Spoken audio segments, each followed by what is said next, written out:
તો કેમ છો ફ્રેન્ડ? તો અમે આજે નીકળી ગયા ડીમાર્ટમાં કરિયાણું લેવા માટે. તો જો હવે અમે છે ને ગાડીમાં બેસીને જવા માંડ્યા અને જોઈ ખબર નહીં શું વાત કરતો ફલક જોડે. તો જો અને હવે છે ને બહાર તમે જોઈ લેજો કેટલી ગરમી છે બહાર. અચ્છા પાછું અમે ડીમાર્ટે પહોંચી ગયા ને તો જો પાર્કિંગની જગ્યા અમે શોધતા હતા ગાડી પાર્ક કરવા માટે. તો જોઈએ કે સોનલબેનના ખાખરા ખાવા છે. એને પપ્પા કહે ના સોનલબેન ખાય એમ કરીને હસતા હતા અમે. પછી આ જોઈએ છે ને બે આઈસ્ક્રીમ લઈને પપ્પાની બેને ઊભો હતો અને એના પપ્પા છે ને ગાડી પાર્ક કરવા ગયા હતા કેમ કે ત્યાં આજુબાજુ ક્યાંય પાર્કિંગ જ નહોતું ડીમાર્ટમાં. પછી એ આની છે ને એના પપ્પાની એની આઈસ્ક્રીમ શું ઓગળી ગઈ હતી ને તો પછી એ ખાઈ ગયો પાછું. પાછું એટલામાં ફલક આવ્યા તો પાછું ફલકે ફરીથી આઈસ્ક્રીમ લીધી કેમ કે અમે ડીમાર્ટ જઈને આઈસ્ક્રીમ અમે લઈએ જ છીએ એમ દર વખતે ખાઈએ જ છીએ એમ. પછી બધું માલ સામાન અમે પાછું લઈને આવ્યા જો ત્યાં ફરીથી આઈસ્ક્રીમ ફ્રેન્ડને બધું ઉઠાવી લીધું.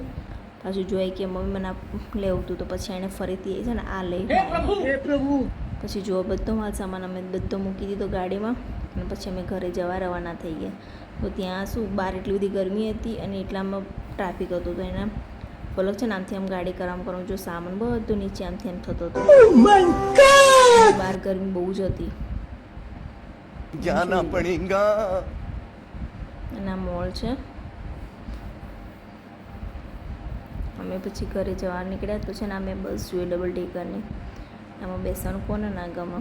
મારે તો બેસવું હતું એમાં પણ અમને બેસવા ના દીધી. પછી અમે છે ને માલ સામાન જોવા છોકરો બેનને છે ને માલ સામાન લઈને ઘરે જતા હતા. પછી આ જો અમારે અહીંયા તોડફોડ ચાલતી ને તો બાઇક સાઈડમાં હતું તો જો એ છે ને તરત પાછું એની જગ્યાએ મૂકી દીધું. હજુ ઘરે આવીને છે ને મેં બટાકાના ચણા તો શું બાફીને સવારે ગઈ હતી કેમ કે સવારે મેં તો બાફીને આવીને પછી શું સીધો મસાલો કરીને આપણે ખાઈ લઈએ પણ એમાં એવું થયું ને કે બટાકાને બધું બાફી તો દીધું મેં કીધું આપણે પકોડી શું ડીમાર્ટમાંથી લેતા આવીશું તો અમે તો ભૂલી ગયા. ઘરે આવીને પછી એ કીધું મને યાદ આવ્યું મેં તો પકોડી તો ભૂલી જ ગયા જેમાં મતલબ મસાલો ભરીને ખાવાનો તો એ જ વસ્તુ અમે ભૂલી ગયા.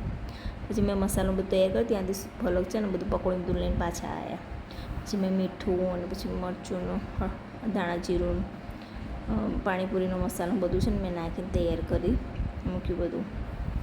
પછી આ જો આ સવારે છે ને મેં બનાવ્યું હતું ફુદીનાનું પાણી અને આ સાદું પાણી બનાવ્યું હતું તો હું ચેક કરતી હતી કે કેવું છે એમ તો સારું બન્યું હતું.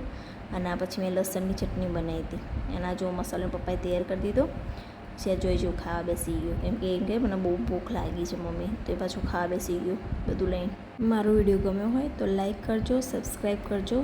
જય શ્રી રામ. મળીએ નેક્સ્ટ વિડીયોમાં.